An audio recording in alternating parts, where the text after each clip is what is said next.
Let me bring you guys in for just 1 second, and then we'll go to Trump signing EOs. He created a sovereign wealth fund, which he said he was going to do, which is just fucking, like, he just saw that the Saudis had one and thinks it's a great idea because their fucking economy is doing gangbusters. Cash poor, running out of oil, trying to turn themselves into a effectively Muslim Disneyland because they figure everybody, like Muslims have to make the pilgrimage. So if they can make them come down there and stay, start businesses, all that kind of shit, then maybe they'll have some control, right? Over like that, the dollars that come and go. But, they're past oil. Okay. Staff chat. Sorry. Yep. Canada got a 30-day delay. Yeah, that's what I figured. You jerk off. Yeah, this is where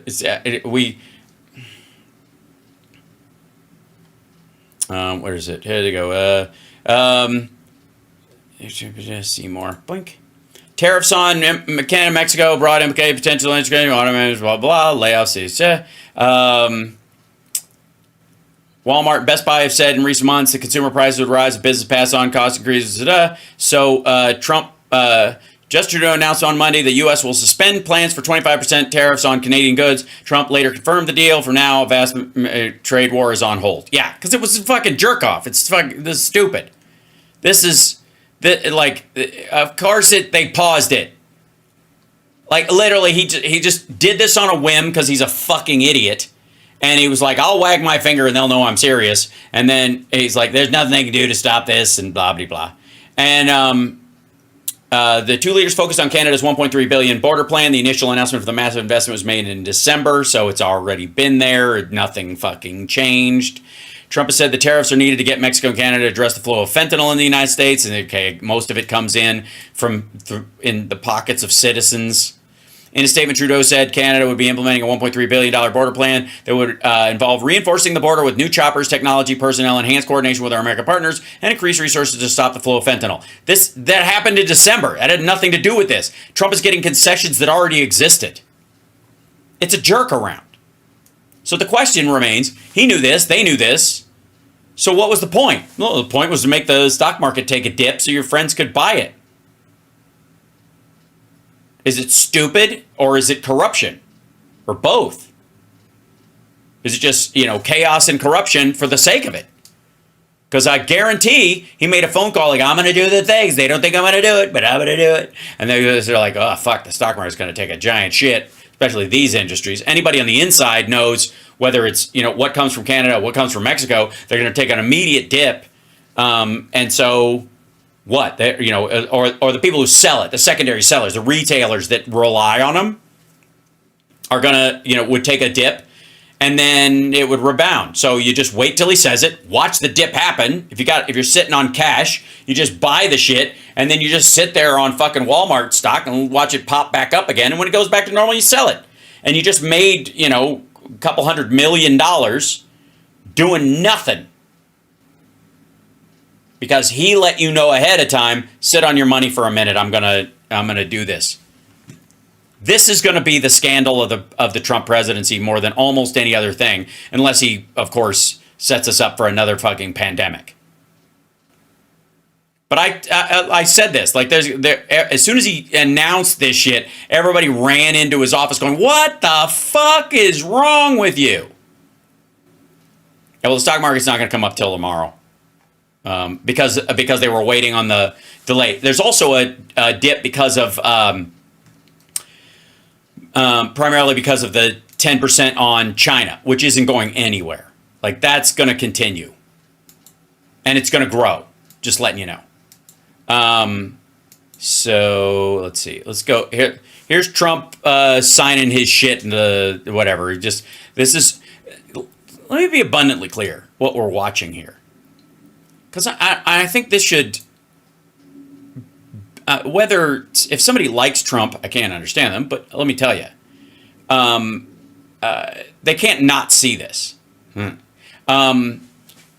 a guy standing there with like a stack of memos from the fucking Heritage Foundation, basically pages out of Project 2025, and Trump is signing them into law as fast as they can throw them in front of him.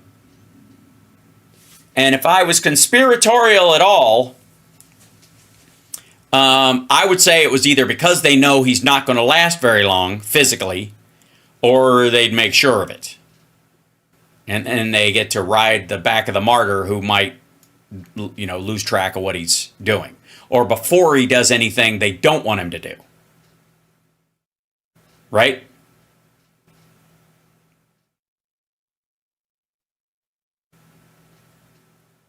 That's what this reeks of.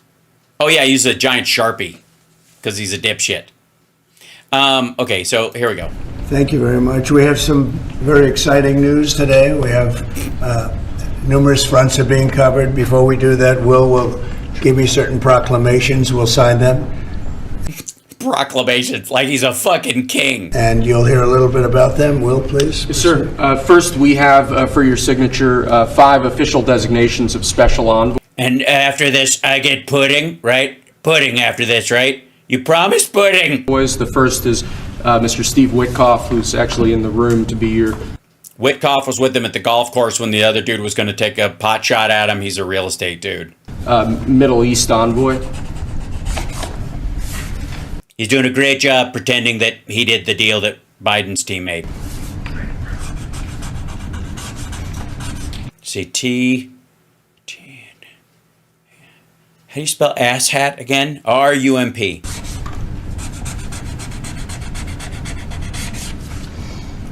Where is Steve? Steve Witkoff, everybody. He's done a great job in the Middle East. Really great. Yeah, the whole Middle East, like he's helped them. It's not even a desert anymore. Fixed it. But we'll see how it all turns out. It's complex, but I think he's going to do very well.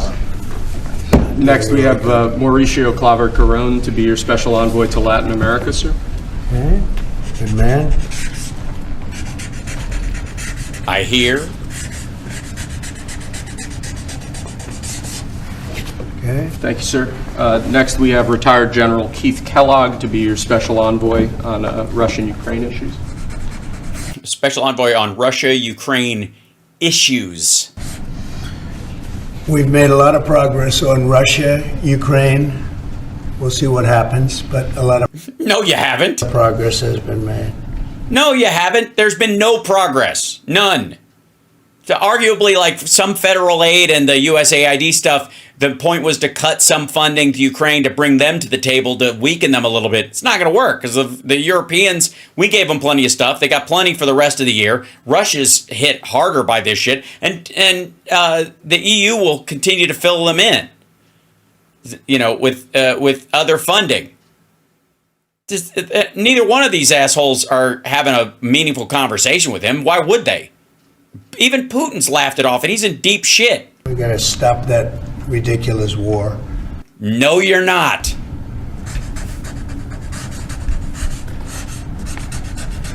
Also, what do you mean stop it? For real.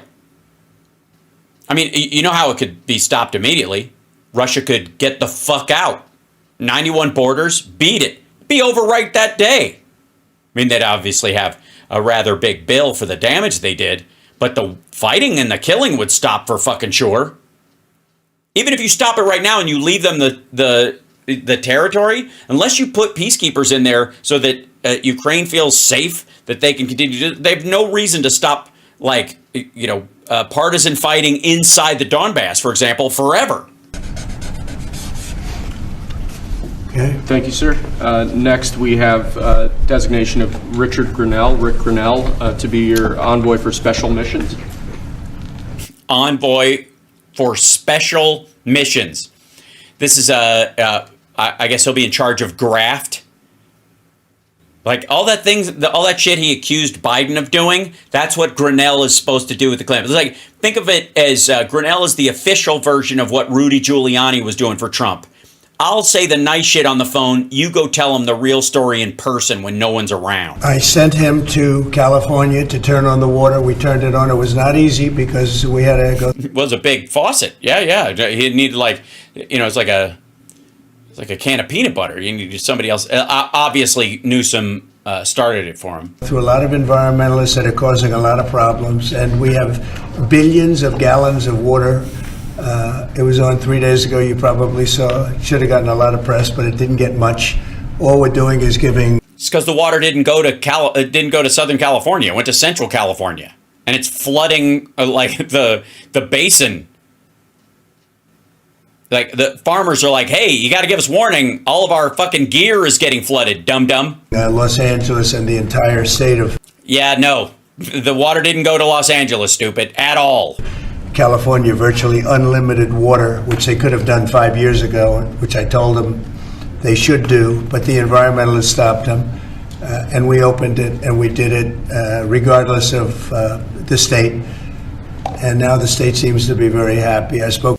Yes, the whole state, very happy. Real quick, let me jump in here real quick. Okay, let's see. Trump, California, water.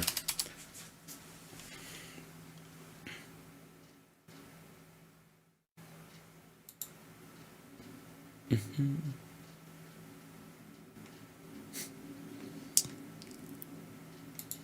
2.2 billion gallons of water flowed out of California reservoirs because of Trump's order to open the dams. The U.S. Army Corps of Engineers opened 2 dams on Friday. It was not a big faucet, but whatever. In central California, and it let roughly 2.2 billion gallons of water flow out of reservoirs after they did this. Trump celebrated the move, blah, blah, blah. There are 2 major problems, water experts said. The newly released water will not flow to Los Angeles. It is being wasted by being released during the wet winter season, where it will saturate the ground and evaporate later. They were holding extra water in those reservoirs because of the risk that it would be a dry summer. This puts agriculture at risk of insufficient water during the summer months. On Friday, Trump posted that 1.6 billion gallons was being released, adding that in 3 days, it will be 5.2 billion gallons. About 2.2 billion gallons were released from Friday to Sunday. The water was discharged from the dry lake bed into the dry lake bed of Tulare Lake, according to a letter from Alex Padilla. Downstream entities use these releases for limited irrigation demand and groundwater recharge. This release is extremely concerning. It's providing zero benefit and putting California farmers at risk of water supply constraints in the coming months. So if there's no water for agriculture this summer, again, Democrats, Padilla did it, but other Democrats need to put a fucking flag in this and go, hey, asshole, we store this water so that we can use it later. These reservoirs were federal reservoirs, and the state of California was not part of the decision making this instance. Nemeth said, we traditionally have a high degree of coordination at the operational level, which really wasn't part of this decision because people were clamoring. They're like, hey, give us some more warning so we can move our fucking gear out of the way. It's just stupid. With Gavin Newsom, and he's very happy. I almost called him by the other name, didn't I? My little nickname for him. But I think they're all happy. They have a lot of water in California. Too bad we didn't have it about 2 months ago, right? It's raining. We literally have a fucking storm front coming through that's going to cause mudslides, you dumb motherfucker. And another thing, chat room, if I may, point of order. Hold on, I have to push my button. Chat room, does anybody recall what I said about the cycle of weather and fire in California? Anybody recall what the order of things always is and always has been?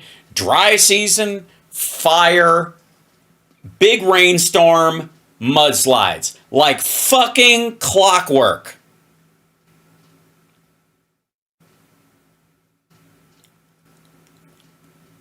And it happens, it's almost like nature knows what the fuck it's doing, and we're just out of sync with it.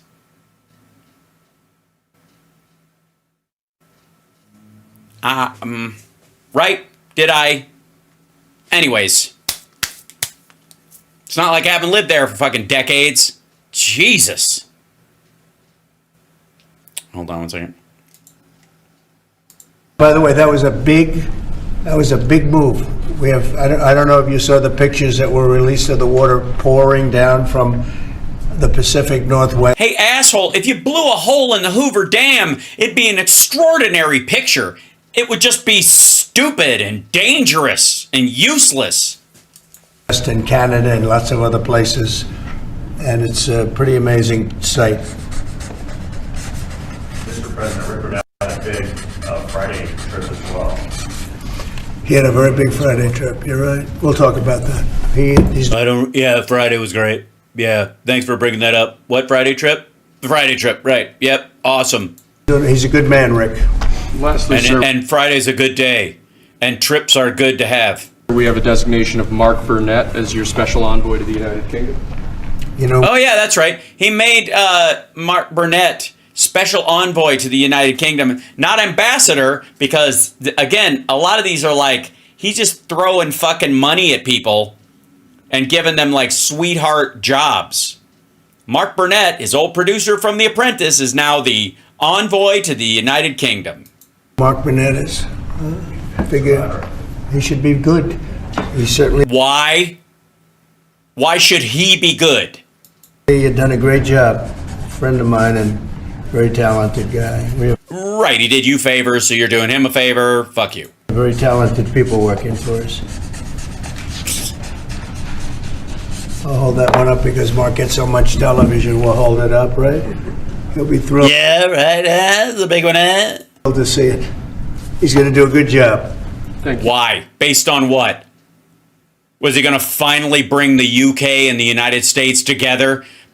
Help us bury the hatchet about the Revolutionary War? Sir. Next, your administration has smashed records for appointing large numbers of highly qualified, capable people at all levels. Yes, your record from last time was 0, and somehow you've smashed that record and gone into the negative. Federal government. These are 28 sub-cabinet level officials being appointed to a number of different departments and agencies. Some of them are quite important positions like departmental general counsels, but these are people who have been pre-vetted and have received your approval previously. Very good. Excellent, great people. All of them came very highly recommended. I don't know any of them, and I could read it, but why?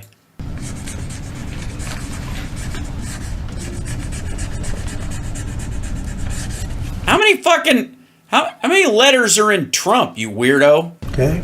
Thank you, sir. Also, do you ever cross your T? What the fuck is that? Next, this is an executive order. Discharges your Secretary of the Treasury, Scott Bessent, and your Secretary of Commerce, Howard Lutnick, to begin a process that will hopefully result in the creation of an American sovereign wealth fund. It's a very Hopefully. That's interesting. exciting event. We're going to have a sovereign wealth fund, which we've never had. We have a lot of things that create wealth, and you're seeing that over the last 2 weeks. I think we've created more wealth. Other people have created de-wealth. The people, De-wealth. Yeah, that's a word. Sure. Other people have created de-wealth. You don't want to go with unwealth? predecessors. We're creating a lot of wealth. Scott, maybe you'd like to say something about it, and I'd ask all. Scott, tell me what the fuck this is again. I don't remember. It's a Scott. What is a sovereign wealth fund? It sounds. I like the word wealth, and I know someone has to fund it. And sovereign, does that mean the wealth fund can't be pulled over because it's traveling and it's not engaged in commerce at the time? The sovereign citizen wealth fund. So, Howard, to say something about it. Tell me what this is again. I just signed it. I'm about to sign it, but what is it? Yes, sir. This is very exciting. We're going to stand this thing up within the next 12 months. We're going to monetize the asset side of the U.S. balance sheet for the American people. We're going to put the assets to work. And I thought that was what Trump was doing, putting the asshats to work. I think it's going to be very exciting. We're going to study best practices that's done around the world. It'll be a combination of liquid assets that we have in this. Oh, so you're basically going to make a meme coin out of what's in Trump's diaper? Country as we work to bring them out for the American people. The extraordinary size and scale of the U.S. government and the business it does with companies should create value for American citizens. Yeah, it does. In the stuff that it does, which you're trying to get rid of. If we are going to buy 2 billion COVID vaccines, maybe we should have some warrants and some equity in these companies and have that grow for the help of the American people. So I bring all these things together. Sorry. So the sovereign wealth fund, what you mean is the U.S. government is going to buy big chunks of corporations, hold stock in these kind of things, so that if it ever gets sued, you could sue the government along with it, I guess, and basically communism or something, right? Isn't this just... wasn't Glenn Beck freaking the fuck out about like public-private partnerships? That's what this is. The sovereign wealth fund that most countries have has to do with oil and gas and like natural resources. That or maybe to some degree it operates on the same level as licensing for broadcast bandwidth. Maybe. I think Scott and I will create an amazing sovereign wealth fund for you, sir.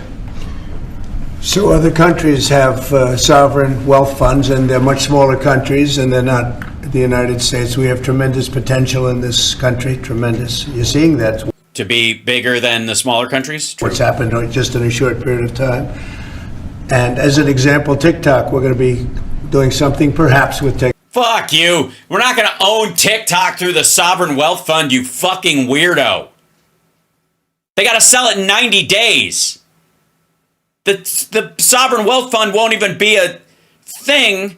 I think you even have to pass it through Congress to get it actually done, but you can't start one without an act of Congress, and you're not going to do it before the fucking ban ends. What are you going to do? Just keep punting it until that time? And then what?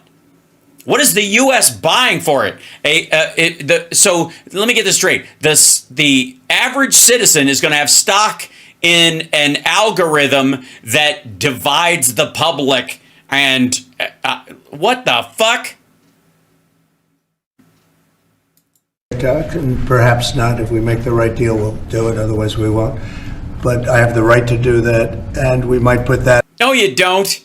In the sovereign wealth fund, whatever we make, or if we do a partnership with very wealthy people, a lot of. Sorry. So you want to kill TikTok because government shouldn't control media, but you want to have a controlling interest in fucking TikTok? Are you out of your mind? You fucking what? Also, maggots, free speechers. You're good with this, right? You're good with the U.S. government having a material interest in a social media company. Why not all of them? Maybe that's the purpose. Maybe the sovereign wealth fund is so that the U.S. government, anytime there's a winner in the stock market, it just starts buying chunks of it. And then what happens if that company starts to fall? Does the stock, like the taxpayer, now have a vested interest in making sure a poorly run company stays on its feet? Look, everyone becomes a military contractor. Jesus Christ. Options, but we could put that as an example in the fund. It's a stupid example. It's very dumb. You're a lunatic. Lutnick brought it up. They're both stupid. And we have a lot of other things that we could put in the fund, and I think. Yeah, sure. There's a lot of other things. Curly fries. You could Raising Cane's. Stock in NASCAR stickers. I don't know what the fuck. In a short period of time, we'd have one of the biggest funds, and some of them are pretty large. I must tell you, some of the Saudi Arabia fund is on the large side.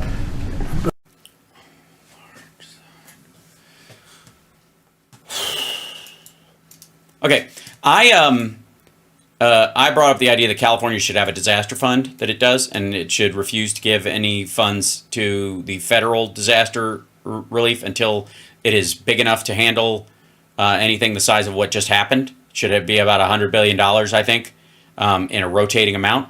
So how about each state just says fuck you and has their own sovereign wealth fund? Hold on. Sunny. And by the way, I think this is... What the hell happened to my thing? What's going on? There you go. Wealth fund. Hold on.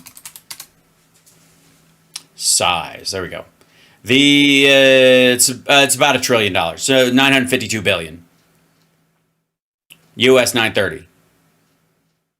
The PIF share of the public investment fund of the Saudi Arabia is among the largest sovereign wealth funds in the world. Total estimated assets of $930 billion. Recently, its asset size was revised to $925. Lost money. It's ranked at 5th in the ranking of state-owned investment organizations. The PIF's share of it, I don't know what the fucking, who's bigger than that?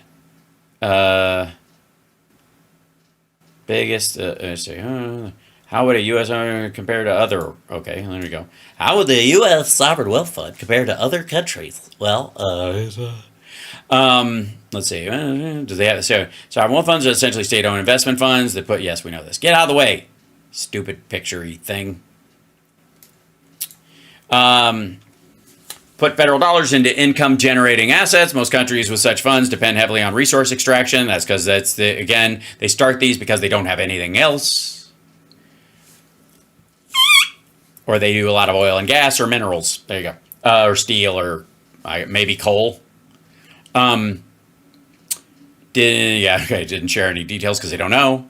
Is also running a deficit. Other countries, they're much smaller countries. Now the United States trend potential. Okay, Norway, biggest one, $1.7 trillion, largest in the world. It invests the country's oil and gas revenues in financial markets, including stock in foreign companies. About a fifth of the government's budget is funded by the income from the sovereign wealth fund. So this is kind of what they're looking at. And the reason they're thinking about doing this is because it's a way of taxing the growth of the stock market and benefiting from it without getting anything. Like this is Democrats have floated a sovereign wealth fund for the United States in the past. Anyways, the idea of making it blind though is the issue.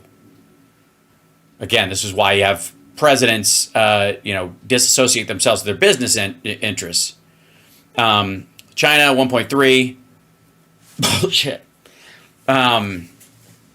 UAE is $1 trillion. Saudi Arabia has 925. Those are the other big ones. Not surprising.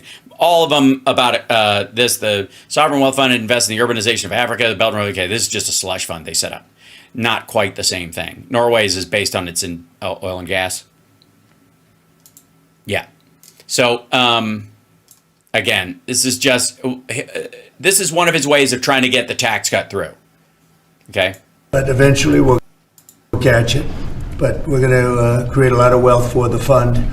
And I think it's about time that this country had a sovereign wealth fund. And these two gentlemen and some others are going to work with them very closely, and they'll be heading it up, and they're going to do a great job. Two highly respected people that have done. That are going to make sure that whatever we put into it, I and my family and their family know before anyone else, so they can get in on the ground floor of the companies that we're going to use. We're going to pick some winners. We're going to pick some losers, and we're going to make sure that the losers get fucked. And if Jeff Bezos isn't nice to me, we're not going to buy stock in Amazon. We're going to do Alibaba. And unbelievably well in the world, in the real world.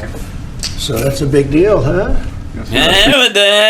This is also his new tick, by the way. That's a big one, eh? That's a big one.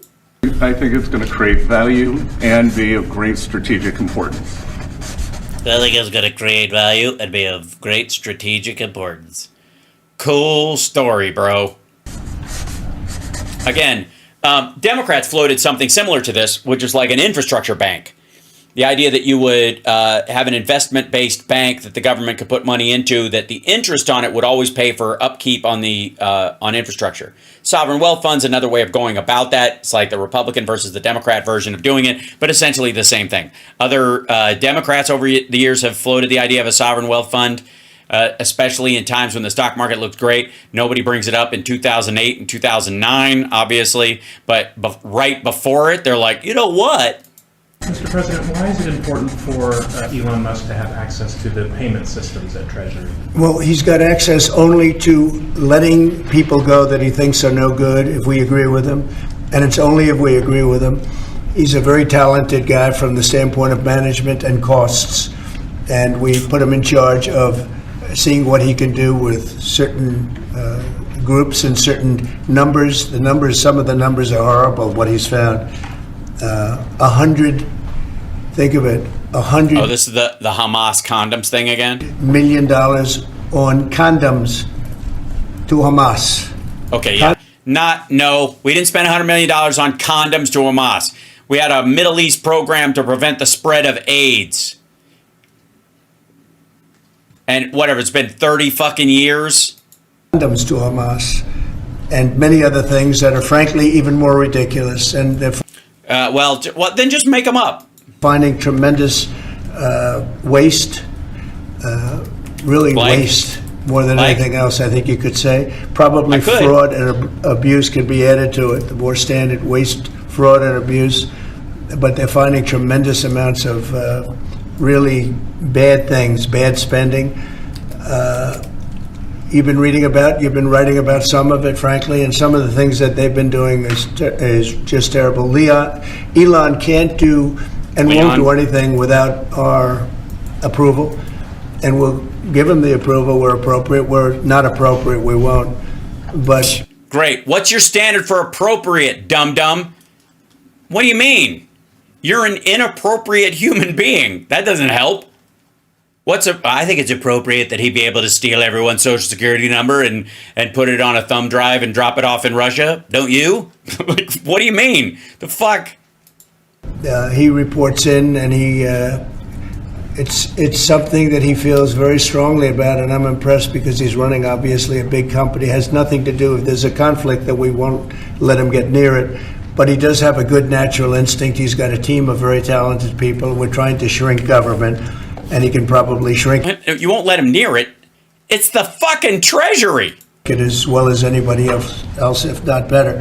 Where He didn't lock everybody out of the Treasury. He locked everybody out of USAID. That's different. So don't there's a lot of conflation going on in the story. So you only stay upset about the stuff that's actually happened. Don't get upset about stuff that looks like it happened because you're seeing a bunch of things at once. we think there's a conflict or there's a problem, we won't let him go near it. Too late. But he has some very good So you're going to cut off his defense contracts and his NASA contracts? Good idea. ideas, and we have a lot of very other talented people also. We're bringing in the most talented people in the world. By the way, we just unrelated, but we have two of the most talented people in the world, the legendary Rupert Murdoch and Larry Ellison. So they are two legends in business, publishing, and probably every other. Rupert is Larry pretty much Old?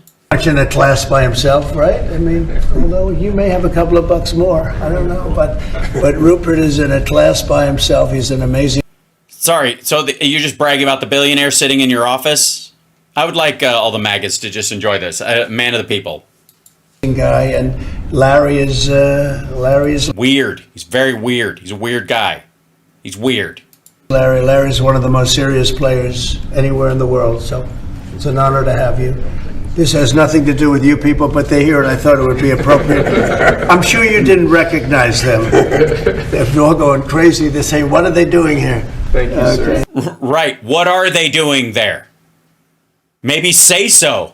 Maybe go, they're here to talk about blah, blah, blah. Because by not saying so, it looks sketchy as fuck. Not that you care. Mr. President, on the tariffs, is there any chance that Canada or China could also get out of the tariffs after you struck a deal with Mexico? Well, nobody's out with Mexico. We had a great talk with Mexico, and The whole country?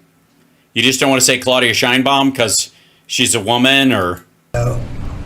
we had President Scheinbaum There you go. is a woman. I like her very much, and we've had good relationships. But She is a woman. That is true. All right. Hey, look, broken clock moment. we have to stop fentanyl from coming in, whether I like somebody or not, and we have to stop the illegal aliens from coming in. I think we've lost 200,000 people on average a year for many years, much higher. No, we have not. We know how many people die from overdoses, dum-dum. It's a trackable thing. It's not a fucking mystery. I don't know. We found him in his car. He had a fucking needle in his arm. It's a fucking mystery. Like, we know. Than the 100,000. Could be even closer to 300,000. No, it can't. Where are these people? What are you talking about? You can't just triple the number of dead people in the United States and go, yeah, probably fentanyl. Like, how do you know? Well, I hit by a car and had, 4th stage cancer, but it was probably the fentanyl that got him. What fentanyl? I don't know. Was the driver on it? And they've agreed Does to it count as an alcohol overdose if you're hit by a drunk driver? That would be the math. put in 10,000 soldiers permanently like forever. 10,000 soldiers. Oh, I always wondered what permanently means. So it's like permanent. Permanently is like forever? At their side of the border and stop fentanyl and illegal aliens from coming into our country. They have a big incentive to do. Other than that, we've agreed to talk and consider various other things. We haven't agreed on tariffs yet. Oh, good. I'm glad they're going to consider various other things. And maybe we will, maybe we won't. But More of that leadership. we have a very good relationship. I also spoke with Prime Minister Trudeau of Canada, and we had a good talk in the morning, but I did ask him a couple of questions, like, banks aren't allowed to do business in Canada. Canada is very tough. Canada is very, we're not treated well by Canada, and we have to be treated well. Yeah, I know. It's emotional. It's very difficult.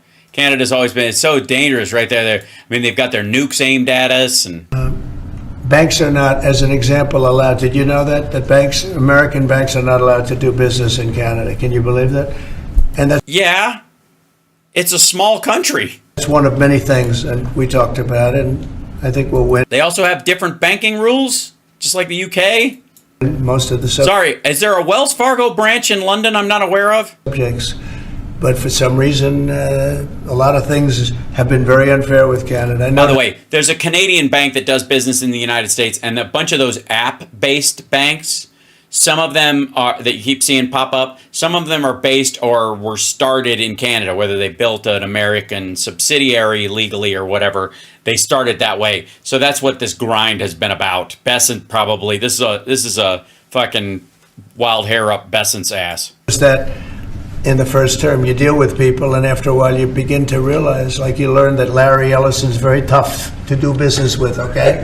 He's a very tough guy. I mean, I'm sure you're shocked to hear that. But Canada is very... In what way? Why would he be... Oh, I know why. Because he's actually got money and you're a bullshit artist, and so you can't do any deals with him. He just wants to be around you for what he can get out of this administration, but you're not actually going to do any deals with him because he knows you're a fuck-up. tough. They're very, very tough to do business with, and we can't let them take advantage of the U.S. They don't take our agricultural product for the most part. They don't take our cars. They make cars, but they basically don't take our cars. And hey, asshole, they got about as many people as fucking California. we don't need, and look, I think we're going to have another good conversation today. We're actually speaking at 3 o'clock again, but we don't need And by the way, it ended up being they paused it, and it's going to be a punt too. them to make our cars. We don't need them to give us lumber. We don't need them for agricultural. Yeah, we do. I mean, again, need versus best case scenario or even marginally good case scenario. Do we need the lumber? If we don't want to cut down all of our trees, we do. Products, because we have all the agriculture we need. They don't take our agricultural product for the most part, our milk and dairy, etc. Yeah, that's the only thing, because a fucking Wisconsin produces more milk and dairy than all of Canada put together. A little bit they do, but not much. We take theirs.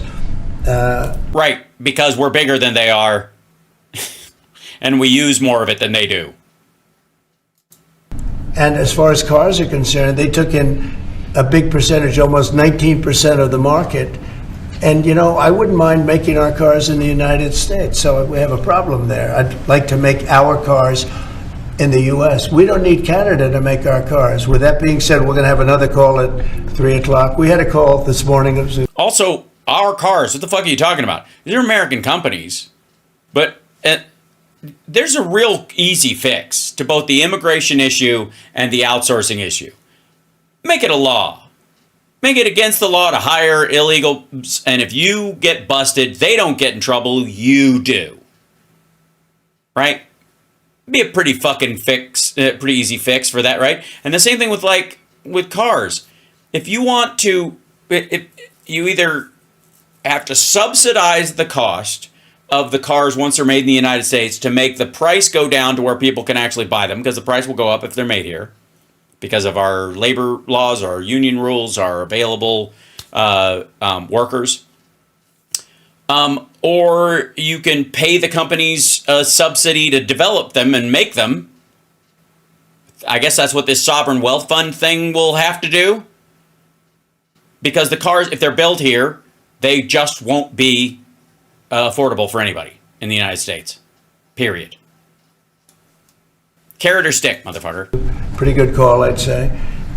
So the call with Mexico went very well in the sense that they're very strong now. In the sense that everybody else was calling me and chewing my fucking ear off. The border, they're going to put soldiers there. Again, Biden got 15,000 soldiers, and he didn't have to start a trade war to do it. What's your problem? Actually, they're best military soldiers. They're best. It's their National Guard. Simmer down. At the border, 10,000. I'm not saying their National Guard isn't good, but it's not Mexican special forces, you weirdo. And that's a lot of soldiers, and they want to protect it also. You know, they don't want people running through Mexico, coming through Mexico to come in. Right. Then they should have put them on the southern border of Mexico. To our country. So they're going to do that, and then we'll talk about other things over the next. And we're going to have over the next 30 days. We're going to have Scott, Howard, and Marco Rubio, Secretary of State, lead the delegation, and we're going to have a big negotiation with Mexico. I'll be involved too, and President Sheinbaum will be involved to see whether or not we can Really? Yeah, you think she might? Work something out on the tariffs. What about China? China will be speaking to China probably over the next 24 hours. On fentanyl in China, President Trump. We don't want fentanyl coming into our country. Now, we had another big thing, speaking of China. China's involved with the Panama Canal. They won't be for long. And that's the way it has to be. Marco just got back, as you know. He's in the process of coming back. I guess he's almost back. No, he's not. We just saw him. He's in El Salvador, you dipshit. Listen to the sentence there. Marco just got back. He's in the process of coming back. He's almost back. He might be back. We don't know. Get back. Get back. Whoops. By now. And he had a very hours. On fentanyl in China, President Trump. We don't want fentanyl coming into our country. Now, we had another big thing, speaking of China. China's involved with the Panama Canal. They won't be for long. And that's the way it has to be. Marco just got back, as you know. He's in the process of coming back. I guess he's almost back by now. And he had a... No. He's not in the process of fucking anything, you weirdo. Hold on. All right. Here you go. Should be all right. Let's see. Hold on.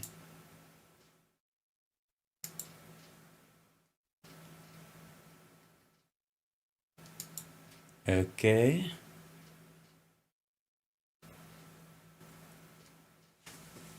Hold on one second.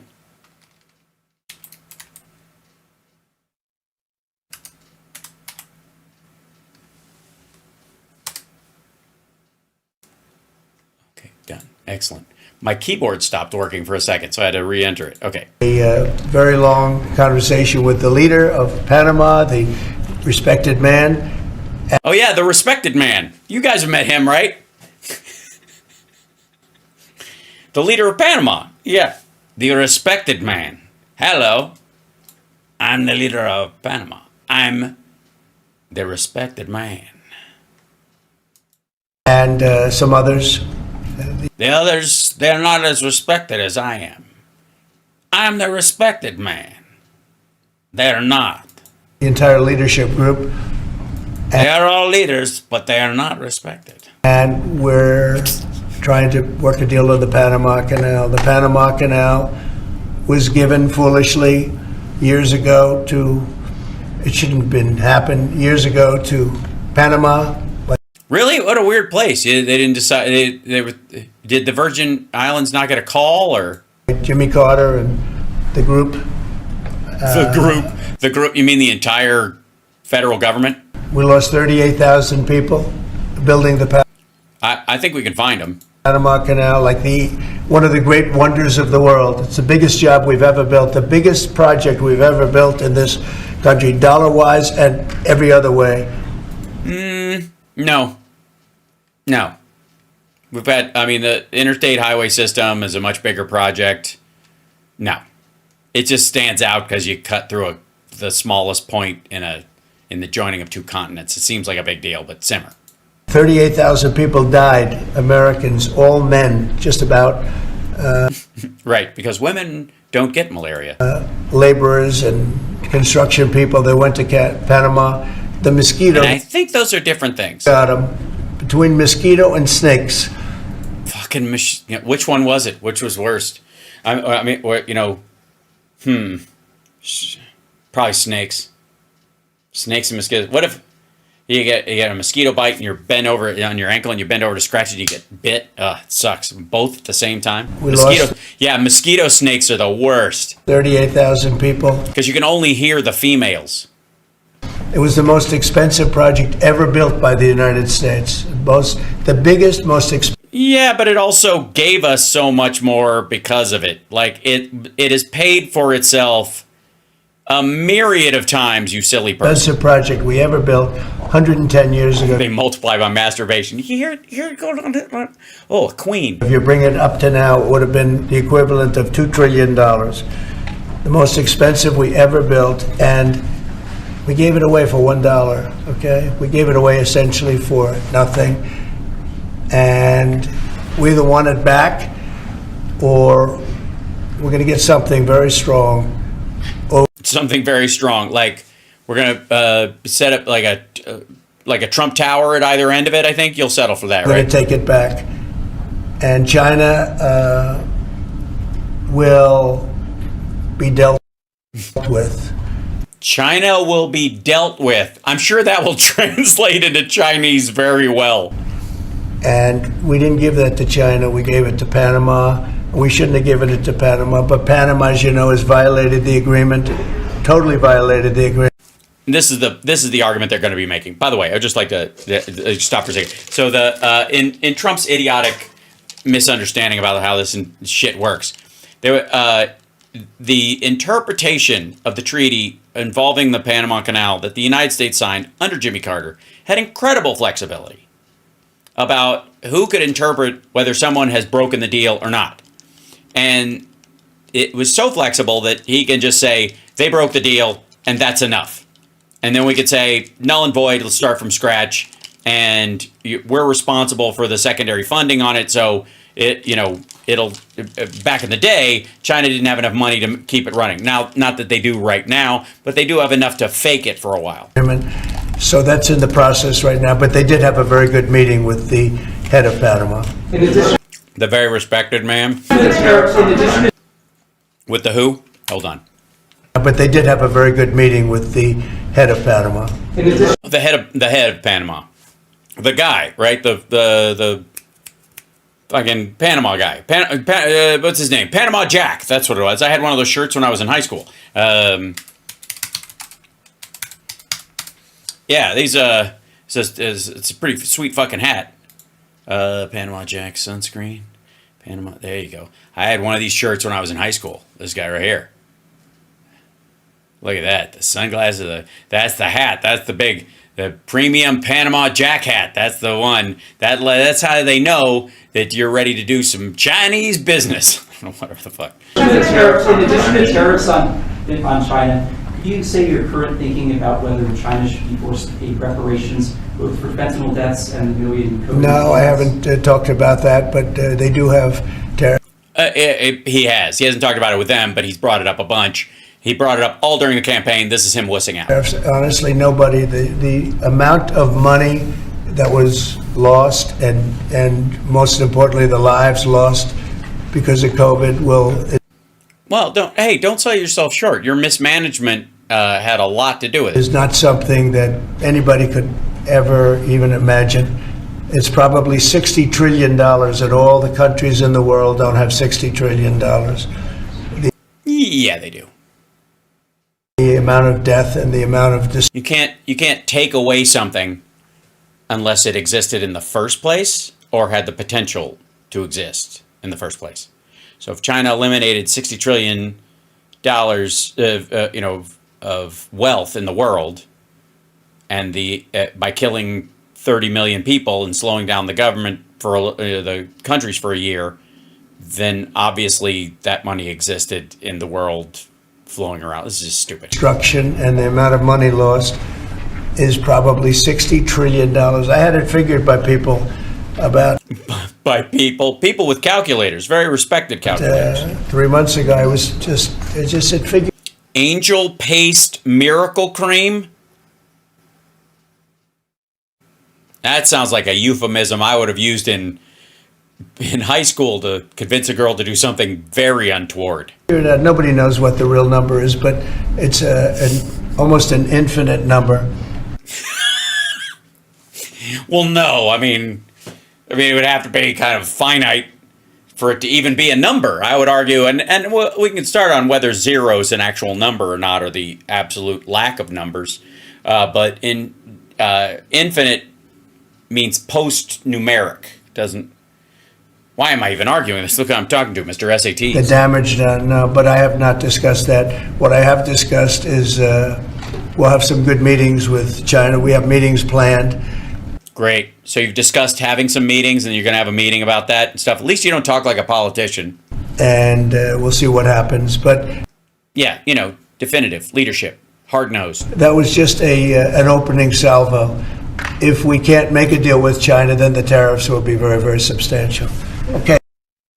Also, did you rescind any of the Biden ones that we don't know about, like early on? Is that what you're just not enforcing the ones that exist so you can build on top of them? Because 10% on top of the 60% that's kind of running is a lot. I'm going to sign this one. Sir, this is, Probably. you've obviously made making America healthy again a key priority this administration.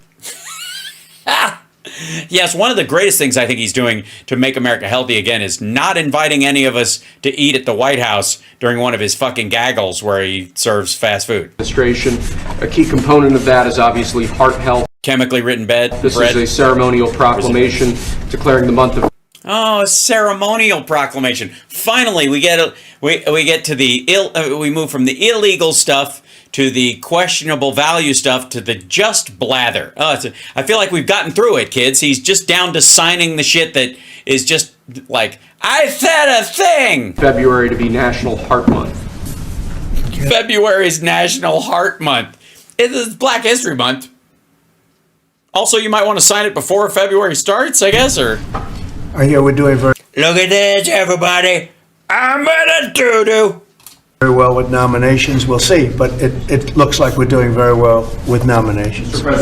Really, just generally nominations. Have you been Do. Nominations. Do. involved with calling senators who had some concerns about Tulsi Gabbard or Yes. RFK? Yeah, I've gotten great response. And they want to Because no one who doesn't like her is calling you? do what's right, and we've had a good response. I think we'll do well. We have great people like this.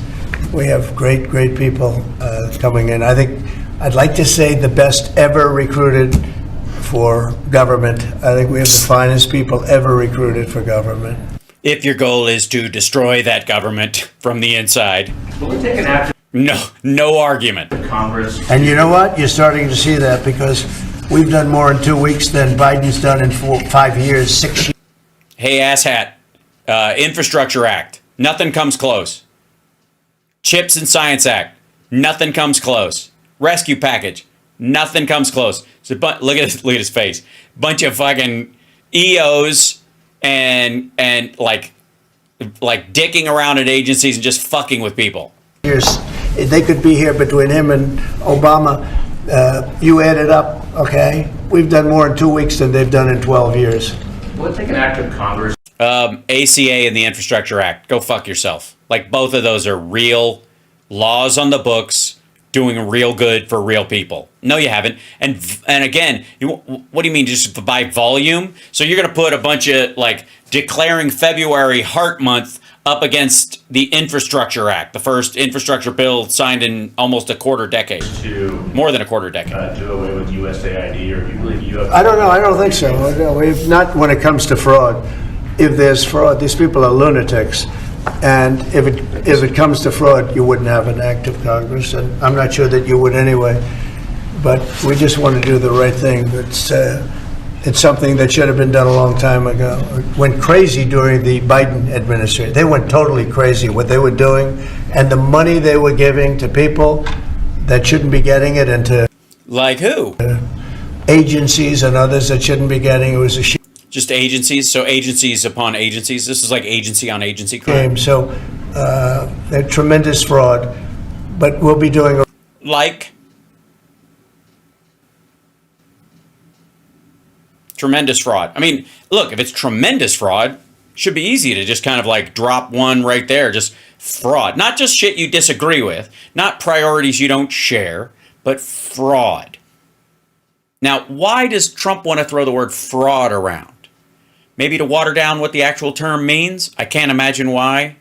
report. We'll be giving you that report at the appropriate time. And by the way, I would like to say for the record, if February is Heart Month, does that also make it the Kidney Month as well?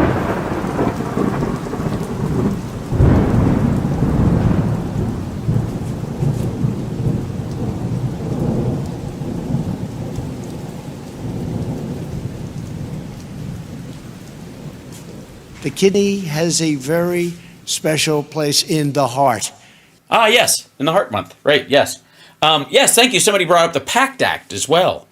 Something that Jon Stewart, allegedly gave a shit about until Democrats passed it, and then suddenly it's a fucking wash again, and it's really a jump ball who's good and who's bad in Washington. In the first term, though, USAID was something that you liked in some respects. I love the concept of it. Had some programs. Sure. I love the concept, but they turn out to be radical left lunatics.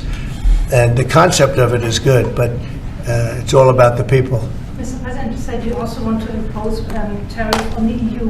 What kind of tariffs? Also, if they're radical left lunatics, again, you're using extreme front, wouldn't it be easy to describe something that's, lunacy, by the way, and something that happened recently, not stuff that's been going on since AIDS, came onto the scene, where you're just taking countering AIDS policy, or efforts made to counter AIDS in the world and showing up in different agencies and stuff and just nitpicking elements of it and going, we're doing LGBT diversity training for the Taliban or whatever, when you're really just handing out condoms. Well, we have massive deficits with the European Union, massive, like $350 billion, if you can. Yeah, but they're not, like, different countries buy different shit. Some of them are very poor compared to us. Some of them are reasonable and don't need our stuff. What are you talking about? Believe it. They don't take our farm product. They don't take our cars. They don't take almost anything, but we take their cars. We have millions of cars coming in, BMW and Mercedes-Benz and Fucking American consumers fucking it up for everybody again. Volkswagen and just so many Volkswagen's owned by the Chinese right different cars, and we don't do anything about that. And Yeah, we do. we don't charge them tariffs. They make it impossible to sell cars in the European Union. They make it very difficult, agricultural product. They actually don't take it, and they have a lot of excuses. Some of them are the pesticides and the different chemicals Weird. used. And Bobby Kennedy actually is. He's going to get rid of them here? And then suddenly you won't have to, it has nothing to do with a fucking trade war?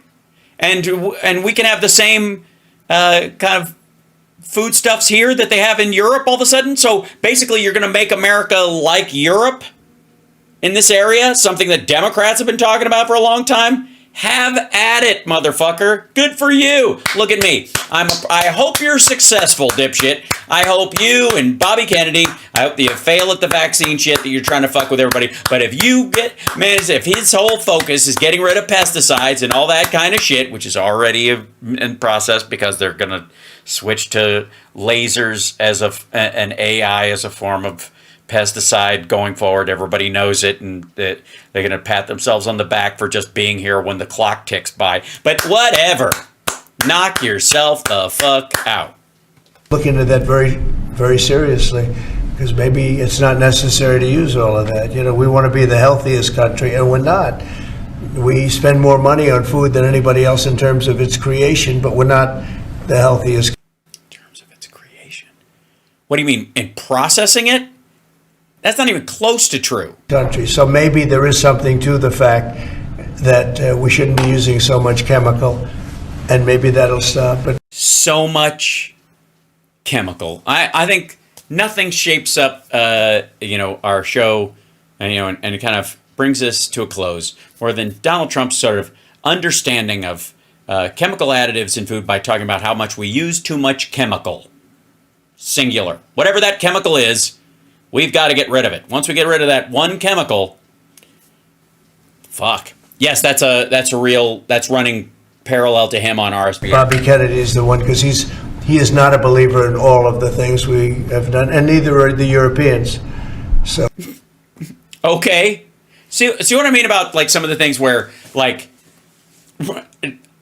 as Democrats can come out and go, hey man, hey, that whole thing you're talking about, let's do that shit right now, because Democrats in blue states that are not, beholden to big agribusiness, for example, like they are in Florida or like they are in the center of the country, are 100% on board with getting rid of chemicals like that, right? I don't have a problem with that. You don't have a problem with that. Just because he suddenly woke up to it because of, they're surrounded by all these dipshits that suddenly it matters to them, right?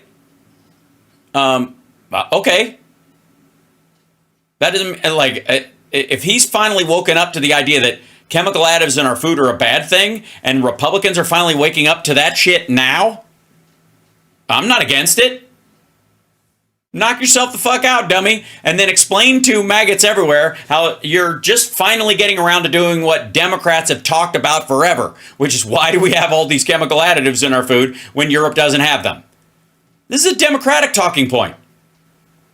And I think now, will he receive this congratulation in an obvious and clean way? No. And I think a lot of it will just make him paranoid as fuck, right? And that's fine too. He can either go, oh, look, I'm doing something that everybody likes. Or he can go, why do those people like it all of a sudden? I don't like that, right? We'll see what happens. But they use it as an excuse not to buy our product. It's not an excuse. It's a reason, dummy. And I asked a couple of the leaders, I don't want to use names, but how many Because you can't remember them? Chevrolets Just say the respected guy. or Fords do you see in the middle of Munich? And the answer is It was Angela Merkel. He asked this person. It was a long time ago. none, because they don't take any cars. They don't take anything. So the European has abused the United States for years. The European has? What's his name? We got to talk to this fucker. Where's he from? Probably Hungary. Bosmag. And they can't do that. And they want to make a deal. Let me tell you, in all cases, they all want to make deals.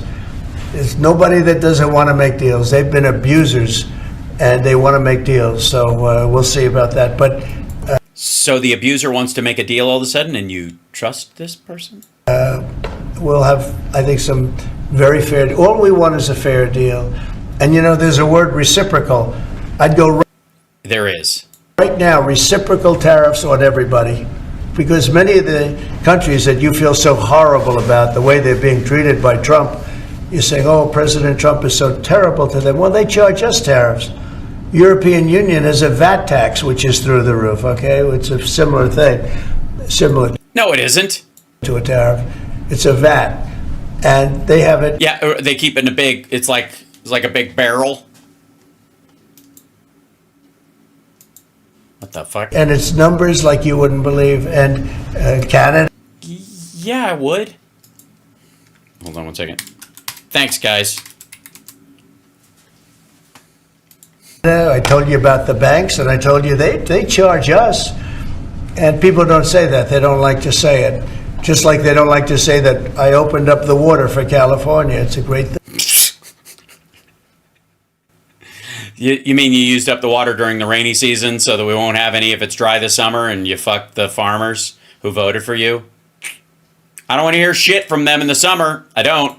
It's too bad they didn't do it themselves. I had to do it, and it was not easy. We did it a very rough way, and I didn't like to do Would you go it there like, get the fuck out of the way? Gibberish. a rough way. We shouldn't have to do it a rough way. But a lot of these countries that we're talking about, you know, they're so-called allies, but they don't treat us well. And just like I got $420 billion, and now it's actually over $600 billion, the Secretary General of NATO came in 2 weeks ago, and he said it was a miracle when Trump came in, when President Trump came into NATO, I got... Oh, okay. So the thing that happened 3 years ago, or 5 years ago, or whatever it was, happened 2 weeks ago now? Yeah, not nuts at all. He said it was $636 billion by saying to them, no, you have to pay. And if you don't pay, we're not going to be there for you. You know, somebody has to say it, and they paid. And it was a large amount of money. And one of the problems we have with the Russia-Ukraine situation is that we wanted to see some equalization, because we're in for close to $300 billion, and they're in for $200 billion less. Why are they in for less? Because Biden never asked them for money. He never said, you got to pay. He never did. All he did is hand out money. So we're talking with them right now, and we're actually working some deals right now, so we have some guarantees and some other things to keep that whole situation to go, really going. I mean, going. He's talking about funding the Ukraine side of the war. Using the Europeans, he's just going to, again, this is the backup that Biden set up in place. He doesn't want to say it, but everybody around him is actually going, yeah, you can't let Russia win this thing. They're dangerous and fucking crazy, and I know you used to like him, but he's a fucking lunatic. And he's actually, like, starting to listen. This is going to be, you watch, when it becomes abundantly clear that he starts siding with Ukraine in this circumstance because he either doesn't want to be associated with Putin because he's a loser, or they recognize that from a military-industrial complex idea that that's the side the butter is on, the bread, that, like, you watch the maggots blow up. We're telling Ukraine they have very valuable rare earth. We want what we put up to go in terms of a guarantee. We want a guarantee. We're handing them money hand over fist. We're giving them equipment. European is not keeping up with us. They should equalize. Look, European isn't? European? The European guy? Who the fuck is this guy? We got to get him on the phone. Whatever his language is, I can learn to speak it in a week. we have an ocean in between. They don't. It's more important for them than it is for us. But they're way below us in terms of money. And they should be paying at least equal. They should really be paying much more than us. But let's say equal to us. And they're billions and billions of dollars below. So we're looking to do a deal with Ukraine where billions of dollars below. I like him because he speaks just like me, using words and stuff. They're going to secure what we're giving them with their rare earth and other things. Okay, hey asshole. First of all, you mean rare earth minerals, which aren't rare at all, actually. They do come from the earth. But, I mean, obviously, your sovereign land is rare compared to all the other land on earth. I suppose maybe that's what you mean. Their borders? I mean, that's just fucking weirdly dumb. This morning, was that partially related to the market reaction and the criticism from Mr. Murdoch's own newspaper? He called it the dumbest trade war on the ouch! Sitting right there on the editorial page on Saturday. I'm going to have to talk to him. I've been right over the Wall Street Journal many times, I will tell you that. No, you haven't. I don't agree with him on some things. No, it's not only is it not dumb, you're going to see. Every single one of those countries is dying to make a deal. You know why? Because they're ripping us off really badly. And the United States is tired of being ripping. We're just being ripped off. And that's why we have $36 trillion in debt. We have it for a No. reason, because we make bad deals with everybody.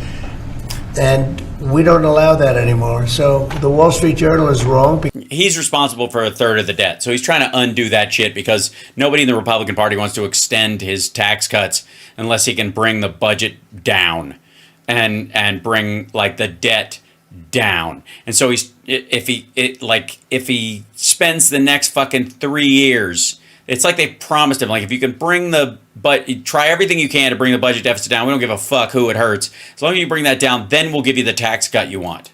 Very simply, every single country that you're writing about right now is dying to make a deal, because the deals they have right now are so good and so good for them and so profitable for them. You mean the USMCA? You didn't know that Canada didn't allow our banks. You didn't know all of these different things. Well, apparently neither did you when you made the USMCA, which you said was the greatest trade deal in the history of the country. And apparently it sounds worse than fucking NAFTA. And I think in the end you're going to see that either very This was all bluster and bullshit? substantial tariffs are going to be paid by them, or they're going to make some kind of a deal. Sir, or did Mexican President Sheinbaum? Did what? Did you blink this morning? There was no blinking. No, she's a wonderful woman, but she did agree to 10,000 soldiers on the border. I would say that's a lot. Would you say that's pretty good? 10,000 soldiers on the border? Sir, And the 10,000 soldiers are going to keep illegal aliens out, and they're going to keep them out seriously out, and otherwise they're going to have As opposed to hilariously out? a big penalty. Mexico's going to be penalized. They're not going to come through Mexico anymore, and they're not going to let the fentanyl come in from China. And China hopefully is going to stop sending us fentanyl. And if they're not, the tariffs are going to go substantially higher. Sir, just to clarify, when you said about Ukraine earlier, the rare earths, is that something you want them to give the rare earths to the United States? Yeah. Okay. I want to have security of rare earth. We're putting in hundreds of billions. Jesus Christ. Look, rare earth minerals is a stupid phrase. But it's not about rare earth. Please just, is it too much? Do you think do you think he actually understands that the word minerals is kind of crucial to the idea? Billions of dollars. They have great rare earth, and I want security. Fuck me. This is the new scourge, isn't it? Jesus Christ. Say rare earth again, motherfucker. Say rare earth again. What are you talking about? All of earth is rare, you dumb motherfucker. Rare earth. Say rare earth again. Huh? Of the rare earth. All right. Okay. Rare earth. There we go. Just rare earth. Just chunks of earth that are rare. Like what? The Bahamas? And they're willing to do it. That do what? With the rare earth. President, on Canada, when you talk to This motherfucker. All right. Justin Trudeau again, is there anything he can give you at 3 p.m. when you talk again to also I don't secure know. a pause, I don't know. like you said with Mexico? I don't know. I'm so desperate for, like, he can stop fucking my wife for starters. I don't know. We have big deficits with Canada, like we Yeah, but they're a smaller country. We buy a lot. We have a bigger economy than them. do with all countries. I mean, I look at some of the deals made, I say, who the hell made these deals that are so bad? But with Canada, I have a talk with him, and you maybe know or maybe not. We're going to meet again or talk again at 3 o'clock, Yeah. Whatever. Meet, talk, doesn't really matter. right after my next meeting. You got a meeting, do you? Yeah. This meeting. After this meeting, you're gonna have another talk. After the you have another meeting, will you? It's great. And we'll see what happens. I Anything can't on tell the you what's banks going to you happen. mentioned that he could That I believe. agree to change your mind on the tariffs? Well, we can always, but look, what I'd like to see, Canada become our 51st state. We give them protection, military protection. From who? What do you mean we give? They don't border fucking Russia, you weirdo. And the protection we allegedly give them is to protect us. What the fuck? We don't need them to build our cars. I'd rather see Detroit or South Carolina or any one of our Tennessee, any one of our states build the cars. They could do it very easily. We don't need them for the cars. We don't Yeah, we understand the technology exists. It's the cost. need them for lumber. We don't need them for anything. We don't need them for energy. We have more energy than they do. We don't need them for energy. So I say, Well, then here's the thing. Don't write a thing that says they can't, say, transport their stuff through the United States, through their pipelines that they've got going into the United States. Just force the sale to other people. Don't buy it. why are we doing this? Why are we willing to lose between $100 billion and $200 billion a year? We don't need. We're not losing it. We're just buying more of their shit than they are of ours because we're a giant fucking country. As a state, it's different. As a state, it would be 3 states, and they would all have Democratic senators. it's much different. And there are no tariffs. So I'd love to see that, but some people say that would be a long shot. Kinda. If people wanted to play the game right, it would be 100% certain that they'd become a state. But a lot of people don't like to play the game because they don't have a threshold of pain. And they would. I see. So what do you mean? Chicken or what are you thinking? Russian Be roulette? some pain, but not a lot. The pain would be really there. So we're going to meet again by phone at 3 o'clock, and we'll let you know. On Israel, President Trump, you're prepared to meet with Benjamin Netanyahu. By the way, this is gibberish. There's no Canada's 51st state. Silly. Just don't even, water off a duck's back. He's an old fart. He's crazy. This is not going to happen. But it's part of the whole, scatter shot. If he has developed a skill over the years, it's distracting everyone by throwing out these fucking bones of insanity to the media so that they chase them down. Don't be fooled. There's no 51st state nonsense through Canada or Greenland, any of that. He wants this big, one of these things, he wants his name on the wall. Coming in tomorrow. Yes, you've mentioned in the past you're concerned about Israel being too small geographically. Would you support annexation of parts of the West Bank by Israel? Well, I'm not going to talk about that. It certainly is a small. It's a small country in terms of land. See this pen, this wonderful pen? My desk is the Middle East. And this pen, the top of the pen, that's Israel. That's not good, right? That's a pretty big difference. Brilliant. You know what you could do? Open the pen up and draw a big spot on the desk, and you'll make Israel big enough to nuke a hurricane. I use that as an analogy. It's pretty accurate, actually. No, it's terrible. It's ridiculous and silly. It's a pretty small piece of land. And it's amazing that they've been able to do what they've been able to do when you think about it. There's a lot of good, smart brain power, but it is a very small piece of land, no question about it.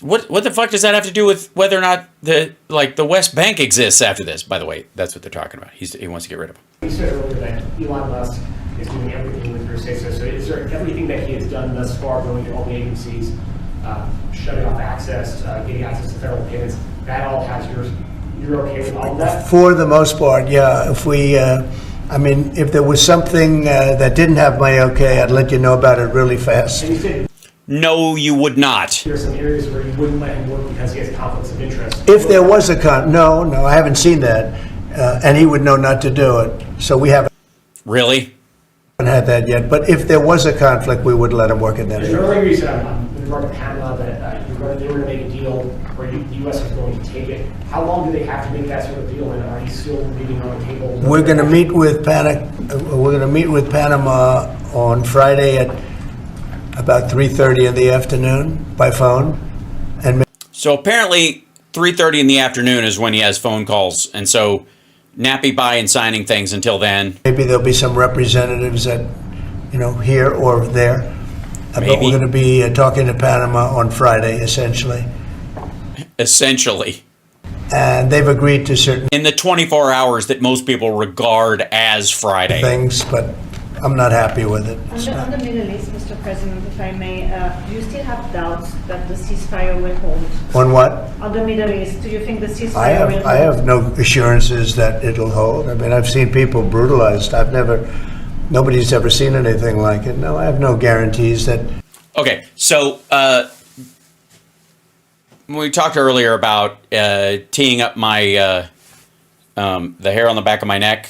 Okay, when he talks like this, what it seems to be is that the argument or the plan that he and Netanyahu worked out is we'll do a big trade of prisoners for our people. Once we get all the hostages back that are alive, or the vast majority of them, or we cross over this thing, then we go, you know, on the when they tell us, yeah, that's all we got, the rest of them are dead, then they go, that's a violation. We think you're lying. Back to bombing, and you kill all the people you released by just bombing the area again. You put them, like, you know where they are. God knows you could have put trackers in their belongings, all kinds of shit. Who knows? And then you just continue with what you were doing.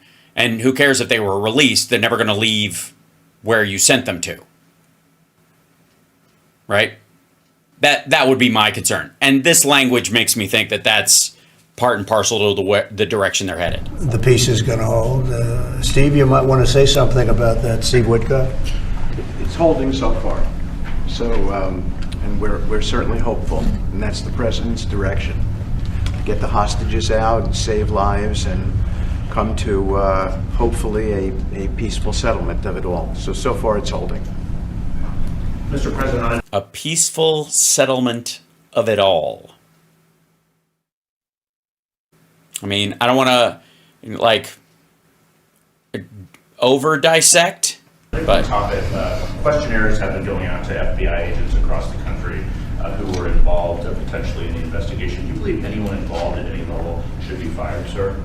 Well, I think the FBI was a very corrupt institution, and I'm a victim of it in a true sense. I was able to beat it, but other people have been treated horribly. I think the FBI... Bundy, Gacy, the Unabomber, Snowden. Had a great reputation. I think its You mean during Hoover? Reputation was really damaged badly, as is... When they stopped, tormenting civil rights leaders? DOJ.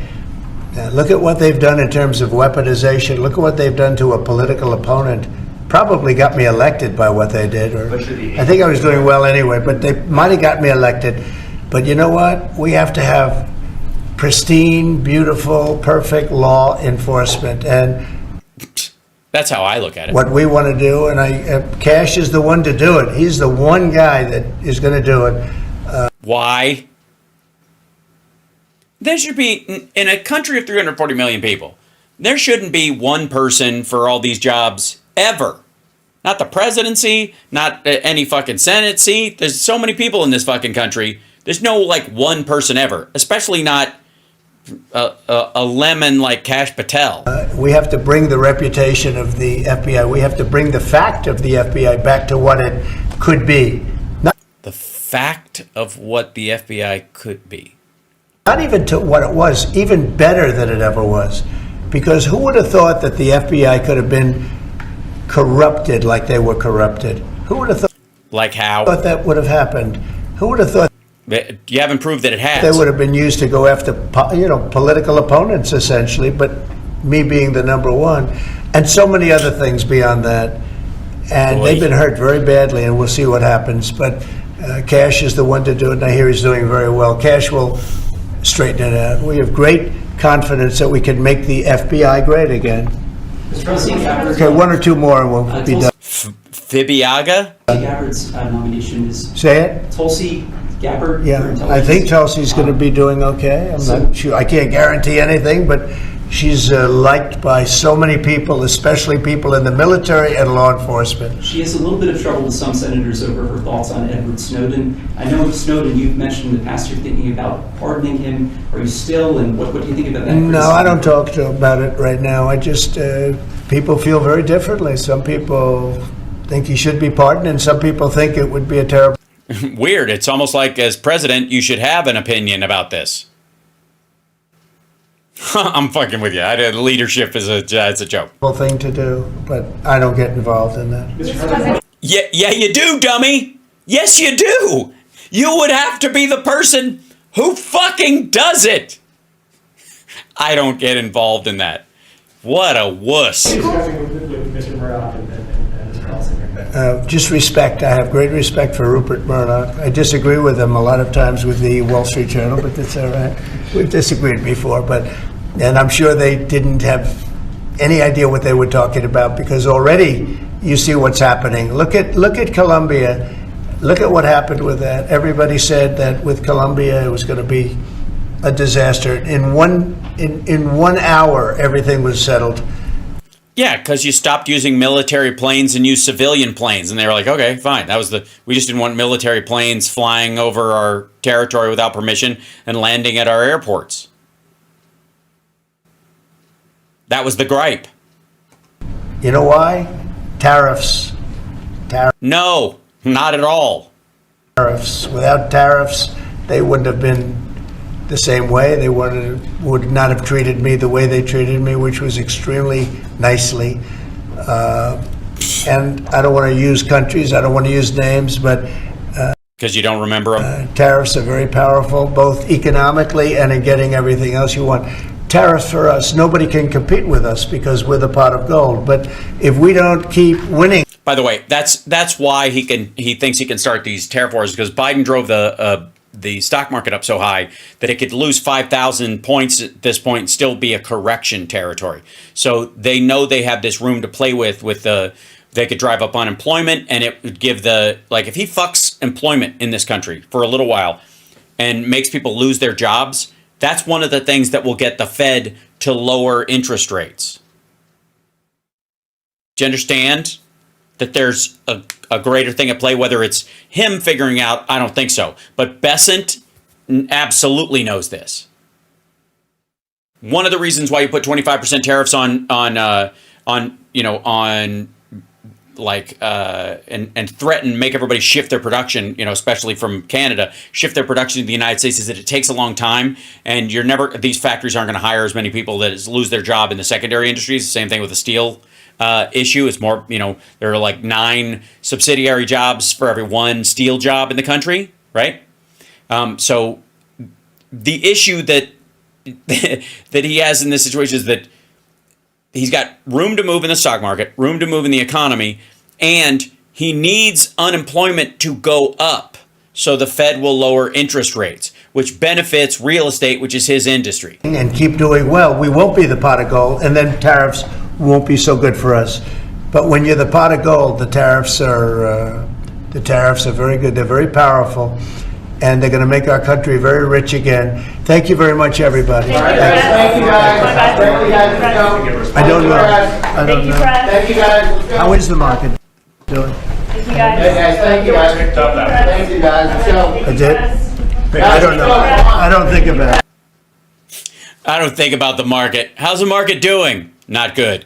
Well, is it? I didn't really think about it. Now that I think about it, I don't know. Well, we made it, kids. And I guess the takeaway in this particular sense, other than the fact that you're wonderful, is that Trump is largely talking out of his ass, is very convinced, and there seems to be very little changing his mind that tariffs are a thing that will be a magic balm that will solve all of his budgetary issues that he created himself last time, and that he's got some enablers around him that will let him go so far and then pull the shit back if they don't like it. So, and we'll see. There's a lot that he wants to do, and it really seems like there's a bunch of people around him who are advising him about how far to go with stuff. And as soon as they say no, he stops. So the idea is that everywhere, everybody will respond like they have about the tariffs this week, and he rolls them back, and it looks like he was Yeah, no, I was just, this is negotiation. I'm a master negotiator. That's what maggots are going to think about this. When in reality, he went through with it. The blowback was bad. Everybody around him went, whoa, this is going to fuck my state up. And then he rolled it back. So, again, the biggest thing I would worry about, if I did worry, and I really don't, is whether or not at some point they decide to go for a militaristic stance towards the cartels in Mexico. That seems to be the most dangerous stuff that could pop off on the streets of America. That would be it. Because one of the things that they could do in this process, that the cartels could do as a countermeasure, is street terrorism, murder, that kind of stuff, to draw the situation to a standstill. Right? So, anyways, that requires watching, and I think like Democrats and Republicans in the House and Senate should keep a very keen eye on that. Why don't I worry? Because it's a useless emotion.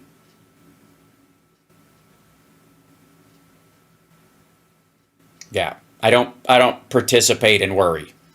I feel okay. So I have concern for things, and I will, if I see something as a potential problem, I will work towards its solution, but I don't worry. Yeah, covering your six is not worrying, just being prepared. Does that make sense? And again, worry in and of itself, if it helped, I'd feel a lot better about it. I would use it. If worrying about stuff actually made a difference, I'd do it. But it does the opposite. It takes power away. It makes everybody really nervous and kind of ineffective. It eats up a lot of brain power. Worry is weaponized imagination. Someone takes your imagination and turns it against you, puts a bit in its mouth and makes you, eats up your brain power and the oxygen that's going to your brain and key nutrients, and builds synapses where they do not belong. And so it's not that it can't happen to me. It's just when it does, I pair it out on purpose. I consider it an active attack on my well-being, not just something that's naturally going to happen. Worry is not only a waste of your emotion and your life force, but it also diminishes your ability to respond to an emergency in the moment. It makes you less effective. You can be concerned. That isn't worry. You can see the possible danger ahead, but you don't have to. Worry is the act of ruminating on it to the point where it stresses you out. And a lot of people don't make the distinction. They'll go, I see a problem coming. That's not necessarily being the same. That's not the same thing as worry. Okay? It sounds a little bipolar. No. Bipolar's passive. It happens to you. It's not an active choice. And again, everybody talks about this whole complying in advance, don't comply in advance, don't comply in advance. We've heard this, and everybody seems to agree with it until it comes to worry. Until this asshole makes you want to sweat and fear, and then you're like, I've got to sweat and fear because it's a real thing. Okay, that's complying in advance. Worry is complying in advance. And it doesn't make you more effective. Having empathy for the people that might be affected in a situation, concern for that might actually happen, is not worry. And you can tell the difference. You can move from, this looks like a problem, to, that feeling. That's the difference between worry and awareness of a concern. And you've got to separate those if you actually want to be valuable in a situation. That's all. It's an active choice, because worry can be habitual. It can be taught. It can be, you could, grow up with it, or that it just works that way and just, I don't know, I just worry. It just happens. No, it doesn't. Every emotion you have, and I'm going to end on this point. Every emotion you have, feeling you have about something, is based on a decision you've already made. You think first, then you feel, even if that thought happened a long time ago. Even if the decision you made about what something means, that it's good or bad, happened a long time ago, you decided about it before you emoted about it. Everything. And especially as you're an adult. Okay? If you're a grown-up, because if I see you on the street and I know who you are, and I go, "What's up, asshole?" The tone of my voice and me, the fact that it's me saying it means that the words "What's up, asshole" are fine. It's funny. You're happy to see me, and you go, "I don't know, dickhead, what's up with you?" But if I'm a total stranger, you don't know who I am, and I go, "What's up, asshole?" You have decided that that tone from a stranger is reason for concern. Does that make sense? It's a decision. You're not, you only have that feeling because you have decided, I don't know that person. I don't like the tone of their voice because when I've heard that tone before, that tone means negative versus, "What's up, asshole? What's going on?" Right? It's not the words. It's the tone and who's saying it, because that's integral to how you feel about it. If a friend calls you a dickhead versus a stranger calling you a dickhead, it means something totally different because you've made a decision that those two things are different, and they are.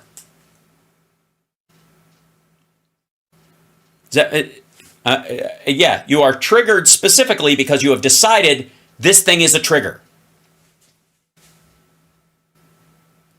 Okay? And you can decide it's not anymore. There might be some residual, habitual response to it for a while. That's right, the New Zealand thing with the C word, right? Or if you're Irish, you kunche. You might be a dickhead, though. Well, you might have decided that it's okay. People call me a dickhead means that person's smart. I need to follow them. They know where the food is.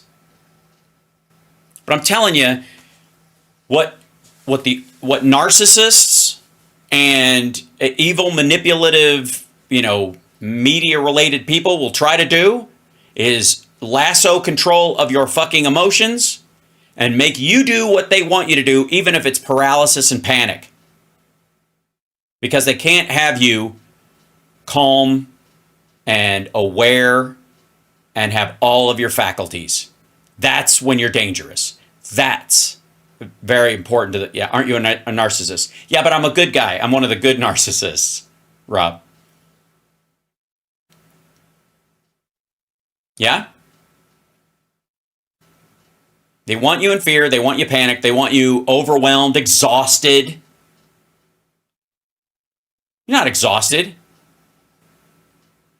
And even the language is spellbinding. You can tell yourself to behave a certain way just by saying it enough, right? People can talk themselves into a panic attack. And if you can do that, you can talk yourself out of one.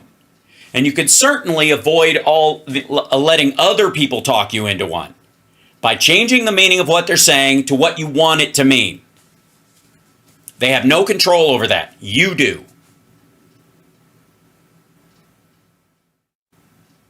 You have Trump exhaustion? No, you don't. Trump is exhausted already. Your goal needs to be is to make him exhausted. Transfer that exhaustion back on him. He doesn't have the right to make you exhausted. You're too important. If, smiling, keeping your wits about you, that's what makes trolls crazy. Not yelling back at them, you phony motherfucker, you hypocrite, blah, blah, blah. Even though it's true, it doesn't affect them the way you think it should. Right? Oh, thank you, Arizona Sunflowers. I'm glad to be of service. Because to me, comedy is not just a religious calling. It's my own crusade, if you will. It's my wacky crusade. But it's also a service job. Comedy is a service job. My job is only successful if I invoke the proper response out of you, which is to lighten your mood and give you a perspective you wouldn't have otherwise and make you laugh. As a comedian, that's my job. That's why I don't believe in tough crowds. I've told you guys. I don't believe in tough crowds. There's no such thing as a tough crowd, just a lazy comic. Yeah, comics saying there's a tough crowd is like a massage therapist going, I can't do anything, you're too tense. Fuck you, get to rubbing, dummy. That's why I'm here. Right? And so in certain instances where people are like, well, that's easy for you to say. Yeah, that's exactly why I'm saying it. That's like saying, it's easy for you to save me from drowning. You're the one that can swim.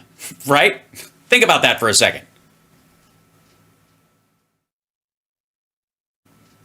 It's a privilege to know how to swim. And you can't, if you're drowning, don't bitch about somebody who had the privilege to take swimming lessons in that moment. You know what I mean? So that's my goal for you guys. And it can be singular. Nobody has to agree with me. That's the great thing about this. It's all rhetorical. Right? And the interesting thing is, I've already made a decision about the worth of what I'm doing. So that's why the trolls don't fuck with me the way they do everybody else. Did you notice that? Like, it's not... I mean, you could tell, maybe you can't. I don't know. Maybe... I am a fantastic actor, though, so it's hard to tell. But yeah, I guess you can trust me on this. But there's a reason why trolls don't affect me the way they do other people. And I'm always amazed when I see it affect other people the way it does. Honestly, because it baffles my mind. I don't understand. Because I was like, I would never give someone like that power over me. It just seems silly. And the very fact that they would want to do that makes them less than me. So, right? Anybody who's in the business of just fucking with people just for the sake of fucking with people is a low-rung person anyway. So why would I worry about that person being above me? It's just not possible. Yeah?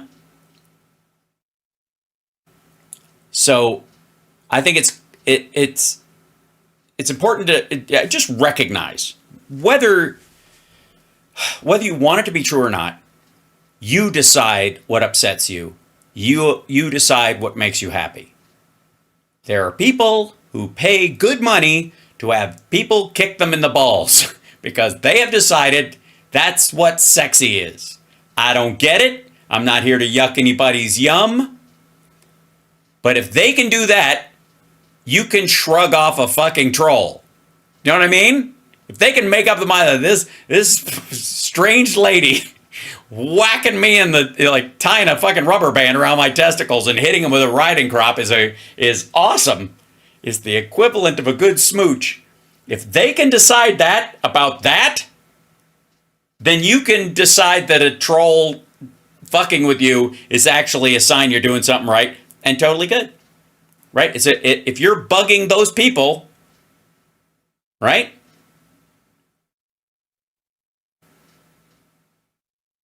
Does that make sense?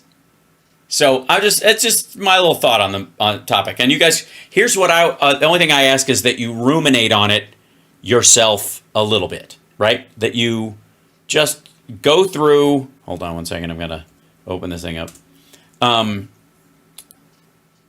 Go through that thought on your own. Just look around over the next week or until I see you next time, tomorrow night. And think about like, oh yeah, that makes me upset every time I look at it. And then go, why?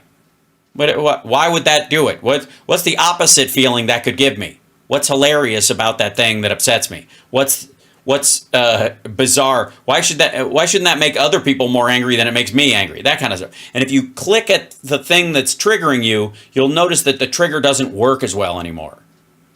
Okay? Just play with it. That's just a thought. I'm just saying. And I'll see you guys tomorrow.